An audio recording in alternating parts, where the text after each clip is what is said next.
Okay, so this is our second video from today, December 7th. And the first video, if you were watching at home, was kind of annoying because it said that vitamin A was good for you, but vitamin A as a tablet wasn't good for you, and you had to eat a healthy diet. So people kind of took that here in the clinic, okay, nobody was, raising their hand going, Dr. Rutledge, that's wrong. You blockhead, vitamin A is good for you. But after a few moments, we got a great question, which is, isn't B12 good for you? Haven't you heard B12 is good for you? Like you could get, I think you mentioned, you could get B12 shots. There are lots of good, honorable doctors who see a patient who's, quote, a little rundown. In fact, those of you who are old like me, I mean, late middle age like me. At the bottom part. Right. Yeah, we're late middle age. Yeah. Young middle age like me. We may remember advertisements for Geritol. Remember that? Remember Geritol? It had iron in it. Was good for you. We don't see many Geritol ads anymore, do we? All right. But B12 is good, right? People get B12 shots, right? And we want more B12. If you had your blood tested now and I told you your B12 was normal, you still might say, I think I'll take a little extra B12. Is that fair to say? You might consider that, or some people might? Well, I want to kind of tell you some bad news. That's not a good idea. So, let's go back for a second. Is low B12 dangerous and deadly and important to fix? Yes. Low B12 can damage your brain, damage the peripheral nerves. It can be deadly. You can't stand having low B12. Therefore, as an American, I believe more is better. Okay? And there are a lot of research studies, like we talked about in vitamin A, showing higher B12 levels is good. And I'm going to tell you a complicated story, and I'm going to abbreviate it.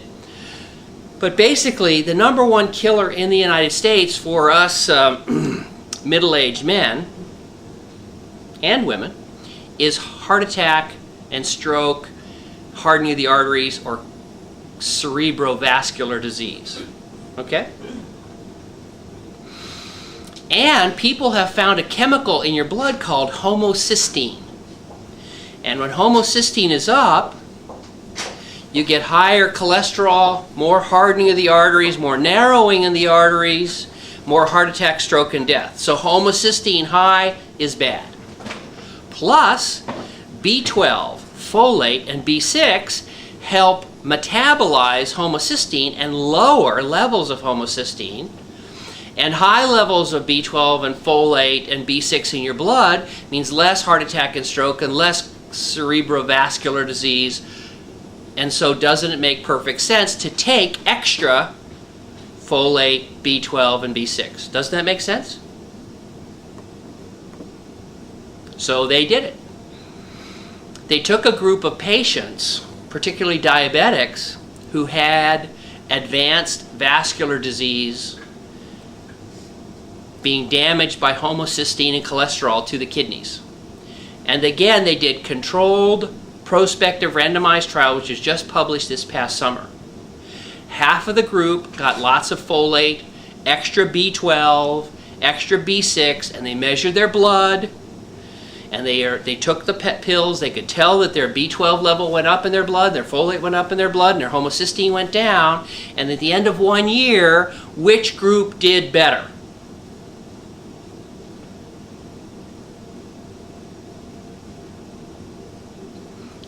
Which group do we want? Who are we rooting for? Who's the home team?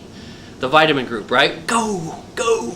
Because I can go to Walmart today and get B12 and folate, liquid or solid or shots or something. So we're rooting for the B12 group, right? Go! Get down that homocysteine. They did worse. Now wait, let me say that again. They weren't just equal. The group that got extra B12 had worse kidney function at 1 year.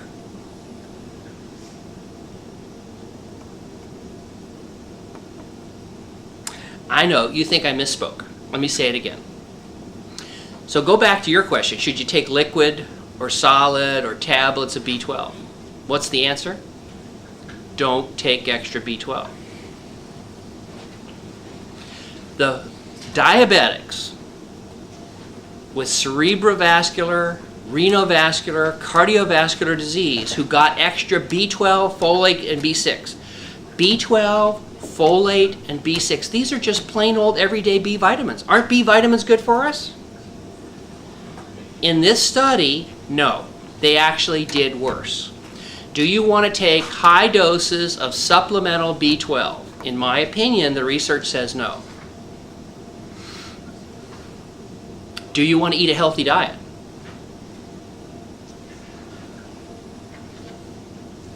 Right? Absolutely. Okay, you didn't ask. Let's do the same thing for vitamin D. Lots of research. High vitamin D, low risk of fractures, heart attack, stroke, death, and cancer with more vitamin D.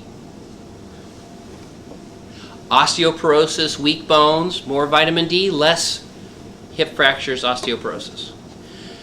A group of Australian doctors said, you know, all these other studies have been pretty annoying because they don't show that supplemental tablets of vitamin D protect our patients from having hip fractures and falls and things like that. So we're going to, in Australia, take 3,000 women with low vitamin D. And at the beginning of every year, half of the group, we're going to give several 100,000 units of vitamin D. And then we'll measure their blood for vitamin D levels at the end of that year.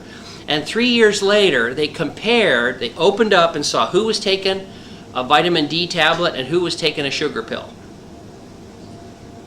And they counted hip fractures and falls, and they measured the blood, and they found that the women who got vitamin D in high doses, their blood level of vitamin D went up. Which group had more falls and more hip fractures? Can you guess? The ones taking the sugar pill. How can that be?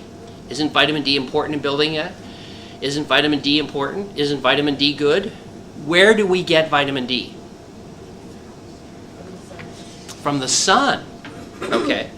So when we see somebody who has vitamin D in their bloodstream, can we get exactly the same benefit by giving them a pill of a giant dose of vitamin D?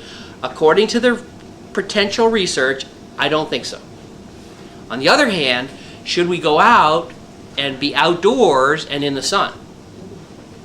I think we should. Now, should we be outdoors in the sun for 8 hours and burn ourselves to a crisp so we get melanoma? No. But we're not designed, I don't think, to be indoors all the time, which most of us are.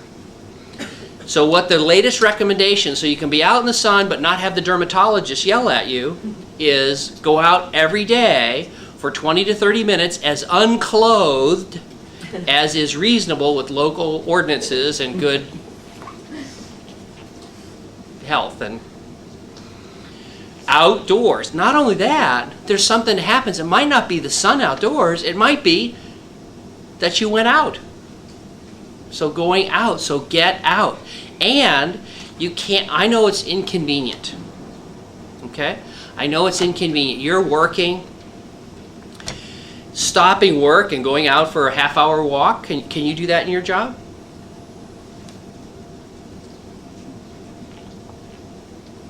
You know, it's kind of tough. Too bad. You can't make up for it, and if you don't do that, that vitamin D level by itself can be raised with a pill. Raising your vitamin D level with a pill does not seem to help protect against cancer. Going outdoors and maybe the walking outdoors does.